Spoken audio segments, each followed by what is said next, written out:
Well, good evening and welcome to Tucker Carlson Tonight. The FBI has conducted a number of politically sensitive investigations in the past couple of years, and no single agent has been more closely involved in more of them than Peter Strzok. Strzok helped lead the investigation into Hillary Clinton's email server. He was personally responsible for changing then-Director Jim Comey's finding in that case from what it was originally, gross negligence, to the much less serious, extreme carelessness. Strzok went on to sign the order launching the federal investigation into collusion between the Trump campaign and Russia, the one that has paralyzed the federal government for more than a year, even as has dramatically boosted the ratings at a number of progressive cable channels.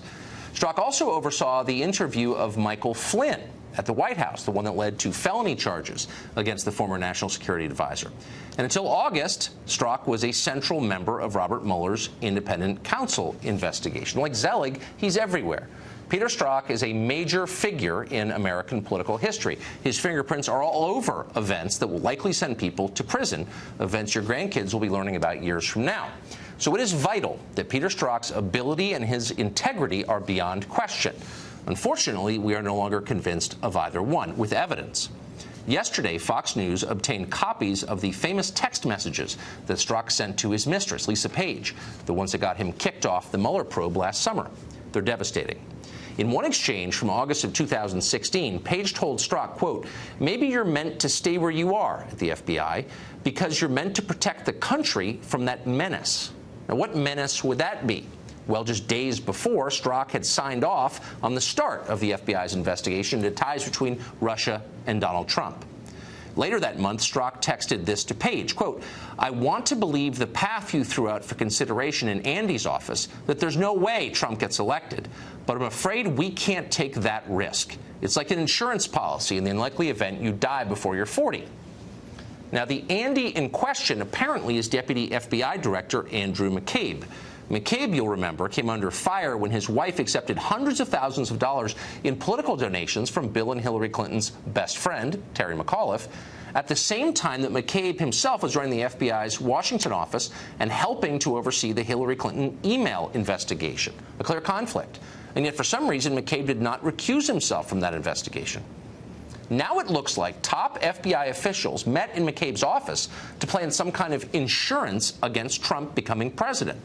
Would that insurance include hamstringing the presidency with a politically motivated Russia investigation? We can only guess, though that would have been an effective plan. So this trove of text messages does raise deep and troubling questions about the political motivations of the leadership over at the FBI. But it also makes you wonder about the intellectual caliber of the people running that place. As you read the messages, Strzok comes off less like an incorruptible G-man of old and more like a drunk guy on Facebook. In the spring of 2016, for example, Strzok exchanged a series of strikingly banal messages with his mistress about the presidential race. Quote, "OMG, Trump's an idiot," he said in one message. "America will get what the voting public deserves." A little weird coming from a public servant.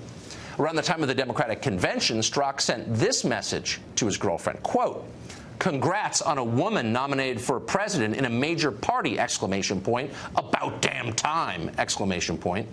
Later, he enthused that Hillary should win the 2016 presidential race, quote, 100 million to 0. During the Republican convention, Strzok ridiculed the Trump family, messaging Page in all caps, "Turn it on, 3 exclamation points. The douchebags are about to come out. You can tell by the excitable clapping." Keep in mind, this is the man the New York Times described as, quote, "one of the most experienced and trusted FBI counterintelligence investigators." Other fawning accounts in the press painted him as a fusion of Sherlock Holmes, J. Edgar Hoover, and Batman. When you read his text, Peter Strzok sounds a lot like the 6th host of The View. That's not good news for Robert Mueller's investigation of Russia. The legitimacy of that investigation depends upon the public's faith that the people doing it are unbiased and capable of high-level thought. One man who potentially could restore some legitimacy to this investigation is the Deputy Attorney General, Rod Rosenstein. Yet in testimony today before Congress, Rosenstein insisted that there's no problem at all. Everything is fine. Expressed concern with certain aspects of certain things done by the FBI, but in general, throughout my experience working with FBI agents over the decades, I found them to be an exceptional group of public servants very loyal, faithful, and dedicated, and I believe some of the finest people that I know. Rosenstein went on to say he has total confidence in Robert Mueller. It would be very difficult, Congressman, for anybody to find somebody better qualified for this job. Director Mueller has, throughout his lifetime, been a dedicated and respected and heroic public servant. He, after college, volunteered to serve as a Marine in Vietnam. He's a Vietnam veteran? Okay, so is Roy Moore. That's an impressive resume point. Obviously, America thanks him for his service.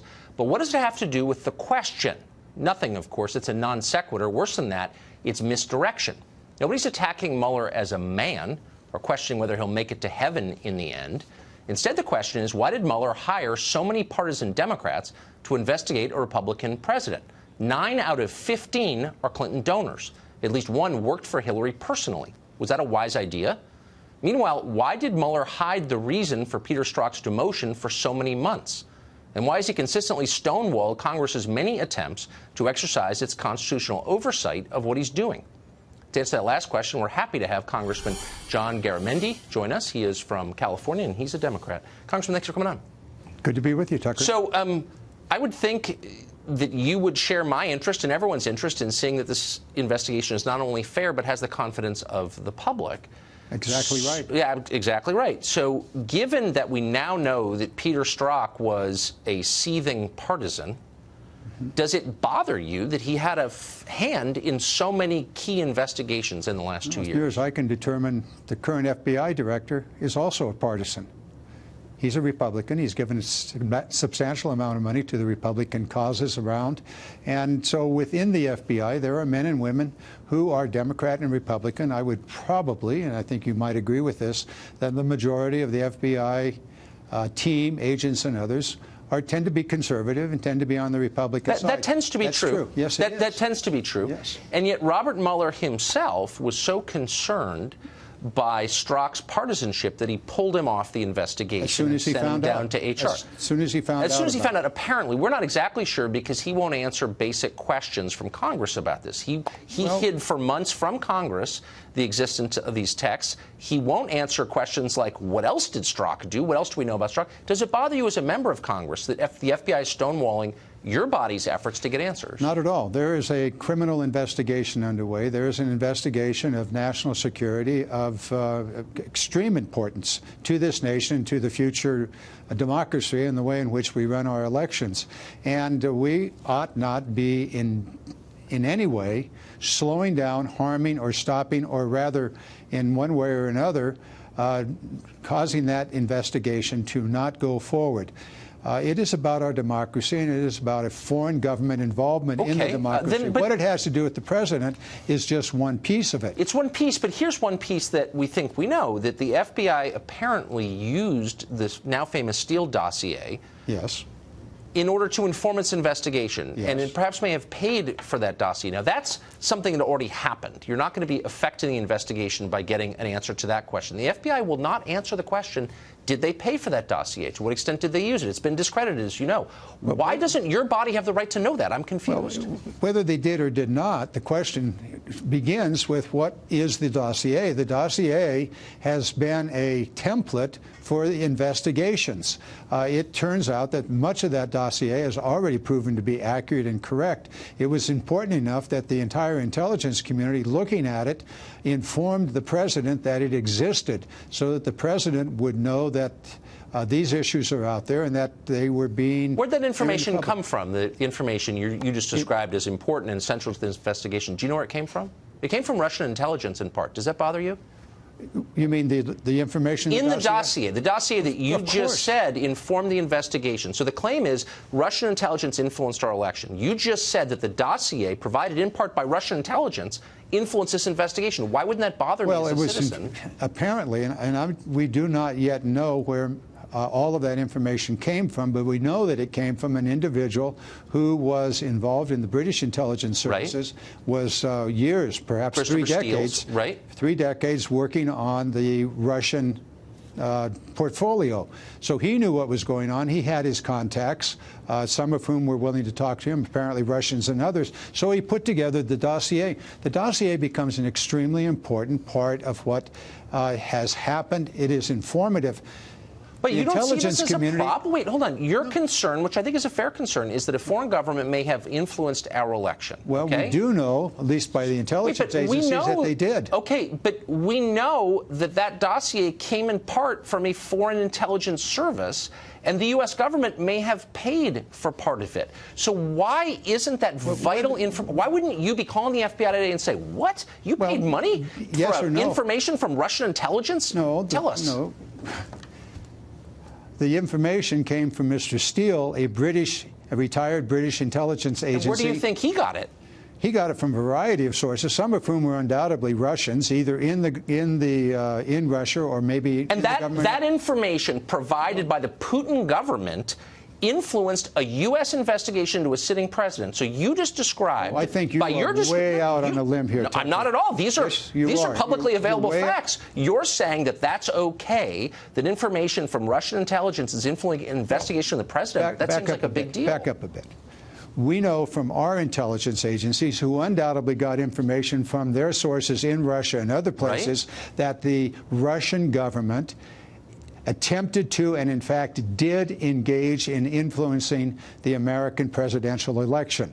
We also know from our intelligence agencies, who undoubtedly got information from Russians somewhere in the government or whatever their sources may be, that not only did they attempt to influence the presidential election, they attempted to hack into our electoral process. But that's where by your own description, Russian intelligence is influencing a federal investigation into the president. Oh, you are way out on a limb. I am not out on a limb at all. No, I'm not. We know that some of that information in the dossier came from Russian intelligence. You said the dossier was a basis of this investigation. No, I said it was an element in the basis. It was a basis of it. It informed the So, look, here's one thing we can agree on. The FBI should settle this for us. Did they pay money for that dossier? What was the extent of their contacts with Mr. Steele? Where did the information come from? Congress can't get answers to this. Why?